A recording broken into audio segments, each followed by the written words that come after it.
The Call of the Wild is an adventure novel written by Jack London in 1903. It follows the journey of Buck, who is stolen from his home and sold into service as a sled dog in Alaska. In this film adaptation, Buck is joined by Harrison Ford, playing the role of John Thornton, and together they attempt to tell the story of a dog's journey into the wild. I'm Ronald Young Jr., and I'm on the couch.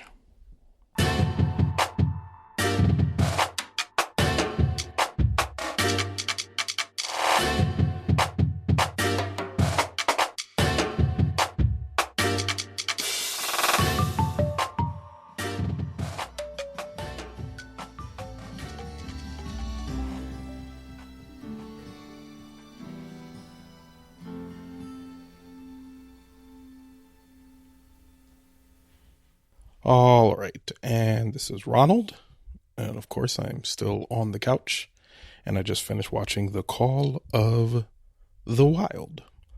The Call of the Wild, directed by Chris Sanders, screenplay by Michael Green, based on the novel The Call of the Wild by Jack London, starring Harrison Ford, Omar Sy, Dan Stevens, Karen Gillan, Bradley Whitford, Colin Woodell, Cara G, and Scott MacDonald.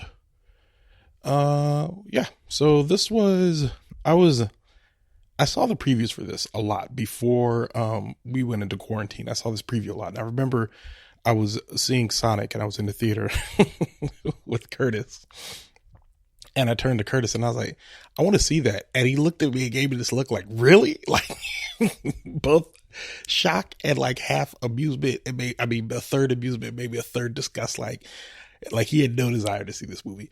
I read the book as a child, and I don't recall most of the plots. As I started to watch the movie, some of it started to come back to me, and then I went back and read the entire plot of the book. But the plot kind of generally goes, without any spoilers too much. There's this dog, Buck, who lives this, pampered life with these people, and he is kidnapped and sold into service as a sled dog in Alaska during the gold rush. I believe this is set in the 1890s. So it's set during the gold rush up in the north, where everybody was rushing to get some gold, see what was going on. He's sold there, and it becomes kind of a coming of age story for Buck the dog, as well as a fish out of water story for Buck the dog. Watching it brought back brought back a lot of memories of me as a kid. I thought about the movie Balto. I thought about the book White Fang. Even there was another book with a dog. I don't even remember what it was. It was, oh man, this is gonna bother me. Hopefully I'll remember it before the end of this episode. But there was several other. But watching the dog run around, watching him become a sled dog, all that. I was sitting there, and it made me very reminiscent of a child. And it also made me realize that this is a perfect family movie, especially for a time like this. You are going to root for Buck this entire movie. And maybe the first 40 minutes, something is going on with Buck that you're jumping there, you're right with Buck, like, yeah, let's go. And then maybe the last hour of the film is when Harrison Ford enters, and the pace of the movie kind of changes. Sometimes to its detriment. There was a couple times where I was like, all right, this is a snooze fest, get to the action. But every time there was an action scene, it always involved Buck, and it was always enough for you to be like, okay, yeah, that was, I'm interested to see what happens to Buck next. So it was interesting. And there was some problems with the movie that probably would have irritated me more if I saw this in the theater. There's a lot of CGI. All the dogs are CGI.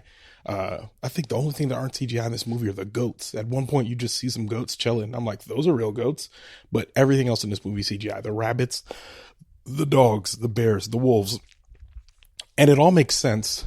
But it feels like if this movie had a bigger budget, it was probably because they were spending it on CGI, not necessarily on everything else. That being said, the movie is also beautiful. The CGI it's not distracting or anything. It's just, you're sitting there and you're watching these animals, and these animals are doing exactly what the director wants them to do. So that kind of makes it easy for them. But there's a part of me that misses the appeal of there being real animals. But obviously you cannot get you cannot get the dogs in this movie to do everything that you needed them to do, because the dog essentially needed to emote. Speaking of emoting, I think the emotional aspects of this movie were done better than The Lion King. And I was really looking forward to The Lion King. But The Lion King was a big CGI movie in which I felt a lot of the emotion was lost from the way that they designed the lions. They made them look so realistic that you miss all of the big emotions that they had. Now, maybe because dogs, I don't know this, but maybe dogs look more expressive naturally than lions do. But in this movie, because you had all of the emotional, felt like the dogs were actually emoting in the CGI. It felt like you could connect with them a little bit more. So I enjoyed watching them for that reason, but there's a part of me that would have missed seeing more, would have liked to have seen like real animals. But that being said, I think it's a good movie. I mean, the acting is fine. I mean, I don't think anyone's going to get an Oscar off this, but I enjoyed seeing everybody in the movie. Harrison Ford is really kind and, wonderful in this movie. He's very much Harrison Ford. He's not doing any heavy lifting. I wouldn't be surprised if he showed up with his beard, was like, all right, guys, I'm ready. Shot all his scenes and, disappeared into the night as Harrison Ford does. But it was good to see him. It was good to see the movie. I started in the beginning, the first 40 minutes, I was really into it. It got a little boring after the first 40 minutes. Then it picks back up. And by the time it got to the end, I found myself like tearing up sort of at the story. I had been so engrossed in it. Now, truth be told, I've been very emotional during this quarantine, so it doesn't take much, but also there were definitely emotional parts of this movie that definitely resonated with me. When it gets to the end, it kind of becomes like a buddy adventure movie between Harrison Ford and the dog Buck. So it kind of becomes a buddy movie between them, which there was a part of me that just resonated when the movie finally gets to, the ending. That being said, if you are a family, this is a good family movie. If you have young children, especially under the age of 10, this is a good family movie, especially if they're not too strung out on Marvel movies and, not too if you just need something simple with just a basic plot, all that's Call of the Wild. It's perfect. I sat here and I was thinking, I think if I could pick one family, I'm thinking about my friend Marcus Jackson and his family. When I think about him, I could think about each family member of them rooting for a different part of it, enjoying a different part of this movie. I think Marcus would enjoy the action between the dogs. There's an actual dog fight in this movie that is not pushed by humans. I know there's a lot of problematic parts of dog fighting, but I mean, in general, there's an actual dog fight, which at some point, I was sitting there and kind of narrating in my head in Marcus's voice, well, you about to catch these puppy hands, which I enjoyed for myself, but I could see Marcus enjoying that. I could see his wife, Jen, enjoying the little adventure parts. I can hear her saying, "Oh," a lot. I think she would, there's a lot of emotional aspects I think she would enjoy about the movie. The kids, I think, would enjoy just seeing the doggies all running around, and, there's a lot of big, beautiful shots. I think they would enjoy that. There's a fish and all kinds of wildlife and stuff for them to enjoy on screen as well. So I think families in general, and Marcus, I'm sorry for picking your family, but I think families in general will all find something to pull out of this movie. With that being said, of course, you could bring your kids. I think it's worth getting for the quarantine. If you want to settle everybody down, get them ready for bed, this is a good movie to watch.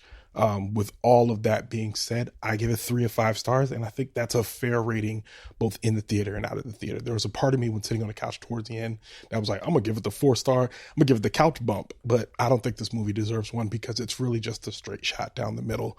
And I think both in the theater and on the couch, I'm like, 3 stars, good movie. Not great, but and a little, they probably could have done more. I think that I definitely felt like there was something missing, but overall, I mean, I feel satisfied with that movie. So yeah, I don't know if I'd watch it again. But I mean, I watched it once and that was fine. So yeah, with that, Leaving the Theater is a production of Oh It's Big Ron Studios. Theme music by the mysterious Breakmaster Cylinder. To find out more about this show and other Oh It's Big Ron Studios shows, follow me on Twitter and Instagram at Oh It's Big Ron. That's at ohitsBigRon. If you like this show, check out our sister show, Time Well Spent. Leaving the Theater will be back soon. But until then, I'll be here on the couch.